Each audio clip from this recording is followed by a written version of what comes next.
Subjective question है। देखिए ये क्वेश्चन क्या है आपका। देखिए क्वेश्चन काफ़ी महत्वपूर्ण है। आपका प्रश्न है कि लोक खनिज और अलोक खनिज में अंतर स्पष्ट कीजिए। ये काफ़ी महत्वपूर्ण आपका ये क्वेश्चन है। ओके, तो ये क्वेश्चन आपका 11, 2020 और 2022 में ये क्वेश्चन पूछा गया है। तो इसीलिए ये क्वेश्चन आपका जो कि है काफ़ी मोस्ट इंपॉर्टेंट है 2025 के एग्ज़ाम्स के लिए। ओके, तो देखिए आप जिस तरह से याद किया उस तरह से क्वेश्चन को याद कीजिए। ओके, और अपना रिवीजन करने का प्रयास कीजिए। नए तरीके से क्वेश्चन को आंसर याद करने का प्रयास ना करें। ओके, और अपने अकॉर्डिंग आपको इसका आंसर देना है। तो चलिए फिलहाल जो कि मैं आप लोग के बीच लाया हूँ, देखिए सॉल्यूशन यहाँ पे आपका है लोक खनिज और अलोक खनिज। देखिए पहला क्वेश्चन इसमें लोक खनिजों में पॉइंट लिखना पड़ेगा। लोक खनिजों में क्या होता है, कठोरता पाई जाती है, और इसका जो कि अलोक खनिज में जो कि खनिजों में क्या कठोरता नहीं पाई जाती है, बस। ओके, और इसका सेकंड जो कि लोक खनिज का क्या है, लोक खनिज प्रायः भूरे रंग के होते हैं। ओके, और इसका जो सेकंड जो कि है अलोक खनिज का, अलोक खनिज कई रंगों के होते हैं, इसको ध्यान में रखिएगा। ओके, जो अलोक खनिज होते हैं उसका कई रंग होते हैं, ठीक है, लेकिन जो लोक खनिज है क्या होते हैं, प्रायः क्या होता है, ये भूरे रंग का होता है, इसको ध्यान में रखिएगा। ये ऑब्जेक्टिव क्वेश्चन आपका बन सकता है। ओके, अगला पॉइंट आपका लोक खनिज का थर्ड पॉइंट है लोहा हो गया, मैग्नीज हो गया, बॉक्साइट, जस्ता आदि लोक खनिज है। ओके, और थर्ड पॉइंट आपका सोना, शीशा, ये थर्ड पॉइंट किसका जो कि आप हम कर रहे हैं, जो कि अलोक खनिज का। ओके, सोना हो गया, शीशा हो गया, अभ्रक हो गया, फिर आदि अलोक खनिज है। ओके, तो इस तरह इसका आंसर आपको देना था। चलिए बढ़ते हैं नेक्स्ट क्वेश्चन की ओर। ये नेक्स्ट क्वेश्चन आपका है, ये भी काफ़ी महत्वपूर्ण है। देखिए यहाँ पे ये क्वेश्चन क्या है आपका, क्वेश्चन को देखिए। क्वेश्चन क्या है आपको कि पहले विश्व युद्ध में भारत में राष्ट्रीय आंदोलन के विकास में किस प्रकार योगदान दिया, व्याख्या कीजिए। ओके, अपने शब्दों में देना है, ठीक है। चलिए यहाँ पे आंसर आपको लिखना है पहला विश्व युद्ध आपका जो 1914 से 1918 जहाँ मानवता के लिए विनाश का कारण बना, वही उनके कारण राष्ट्रवाद को भी बल दिया। ओके, भारत में राष्ट्रीय आंदोलन के विकास में प्रथम विश्व युद्ध के योगदान का वर्णन इस प्रकार है। ओके, देखिए कुछ इस पॉइंट यहाँ पे है, इस पॉइंट को आपको ध्यान में रखना है। देखिए यहाँ पे कुछ पॉइंट, यहाँ पे पहला पॉइंट आपका है जो कि है करों में वृद्धि। ओके, तो आपको इसके बारे में थोड़ा आपको डिफाइन करना पड़ेगा। विश्व युद्ध के कारण एकाएक रक्षा व्यर्थ बढ़ गया। जो करों में वृद्धि जो हो गया था उसमें आपको जो हुआ था, जो कि विश्व युद्ध के कारण एकाएक रक्षा व्यय बढ़ गया। इस खर्च को पूरा करने के लिए सरकार ने करों में वृद्धि कर दी। इसके अतिरिक्त सीमा शुल्क को भी बढ़ा दिया गया। आयकर के रूप में नया कर भी लगा दिया। इससे जनता ने रौब फैल गया। रौब का मतलब क्या होता है, गुस्सा, ध्यान रखिएगा।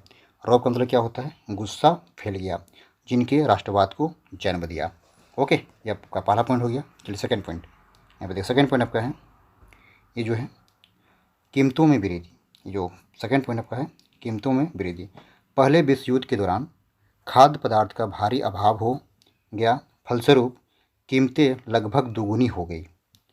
आम आदमी का जीवन कष्टमय हो गया, अतः लोग विदेशी शासन में मुक्ति के बारे में सोचने लगे। यह बात राष्ट्रीय आंदोलन का आधार बनी। ओके, तो अगला आपका पॉइंट जो कि थर्ड पॉइंट देखिए। थर्ड पॉइंट आपका है सिपाहियों की जबरन भर्ती। अगला पॉइंट क्या है, सिपाहियों की जबरन भर्ती इसमें कराएगा। तो क्या इसमें, इसके बाद देखिए विश्व युद्ध में अत्यधिक सैनिकों के मरने के कारण सरकार को अधिक से अधिक सैनिकों की आवश्यकता थी, अतः गाँवों से नौजवानों का ज़बरदस्ती सेना में भर्ती किया गया।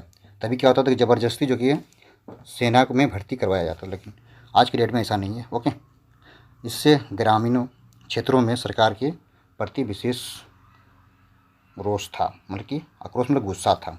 ओके, चलिए बढ़ते नेक्स्ट पॉइंट की ओर। आपका अगला पॉइंट जो कि है देखिए यहाँ पे आपका अगला पॉइंट है भारतीय उद्योगपति का रोप। इसमें क्या हुआ कि देखिए भारत में जब विदेशी पूंजी बड़े पैमाने पर लगाए जाने ली, तो भारतीय उद्योगपति चाहते थे कि सरकार यातायातों पर भारी कस्टम ड्यूटी लगाकर तथा उन्हें सहायता देकर उद्योगों को सुरक्षा प्रदान करें। फिर आगे कह रहा है जब उन्हें भी आभास होने लगा कि केवल एक दृढ़ राष्ट्रवादी आंदोलन तथा एक स्वाधीन भारतीय सरकार के द्वारा ही सुरक्षा के लक्ष्य प्राप्त किए जा सकते हैं। ओके, तो इस तरह इसको आपको उसका पॉइंट को लिखना था। अगला पॉइंट है और इस ये आपका अंतिम पॉइंट है, ठीक ना। देखिए यहाँ पे 5 आपका है मजदूरों तथा दस्तकारों का रौब। देखिए इसमें आपको लिखना पड़ेगा बेरोजगारी तथा महंगाई से पीड़ित मजदूर तथा दस्तकार भी राष्ट्रीय आंदोलन में सक्रिय हो उठे। उनके लिए निर्वाह करना भी कठिन था। वे सोचने लगे कि यदि भूखा ही मरना है तो स्वदेशी सरकार की छाया में ही क्यों न मर जाए, ठीक है, मारा जाए। अतः वे भी स्वतंत्रता के लिए कोई भी आहुति देने के लिए तत्पर हो उठे। इस प्रकार भारतीय समाज के सभी वर्ग अंग्रेजी सरकार की नीतियों से पीड़ित थे। अतः उन्होंने स्वतंत्रता प्राप्ति के लिए राष्ट्रवादी आंदोलन प्रारंभ कर दिया। ओके, तो इस तरह से पॉइंट को आपको लिखना था। तो इस तरह से इस क्वेश्चन को आपको सॉल्व आंसर देना था। आपका ये खत्म हो चुका है। और नेक्स्ट क्वेश्चन है, देखिए यहाँ पे ये नेक्स्ट क्वेश्चन आपका ये भी काफ़ी महत्वपूर्ण है कि परंपरागत तथा गैर परंपरागत ऊर्जा साधनों में अंतर स्पष्ट करें। ये भी क्वेश्चन आपका 2010 और 2019 में ये झारखंड बोर्ड में पूछा गया है। ओके, तो इसको ध्यान में रखना है। तो पहला पॉइंट आपका ऊर्जा परंपरागत। ओके, इसके बारे में लिखिए। इसके बाद आपको जो कि गैर परंपरागत ऊर्जा के बारे में लिख देना है। देखिए, इसमें आपको लिखना पड़ेगा साधन जो कहता है कोयला, तेल तथा प्राकृतिक गैस से उत्पन्न की गई ताप विद्युत, जल विद्युत और परमाणु शक्ति आदि ऊर्जा के परंपरागत अथवा पारंपरिक साधन है। ओके, इस तरह से लिखना था। और सेकेंड आपका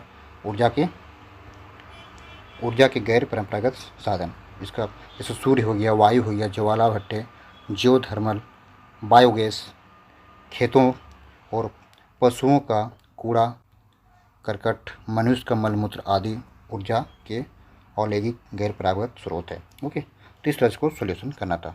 तो आप लोग के बीच जो कि मैंने 3 जो कि क्वेश्चन दिए, काफ़ी महत्वपूर्ण क्वेश्चन था। और इसी तरह से वीडियो पाने के चैनल को सब्सक्राइब कीजिए अगर आपने अभी तक नहीं किया है।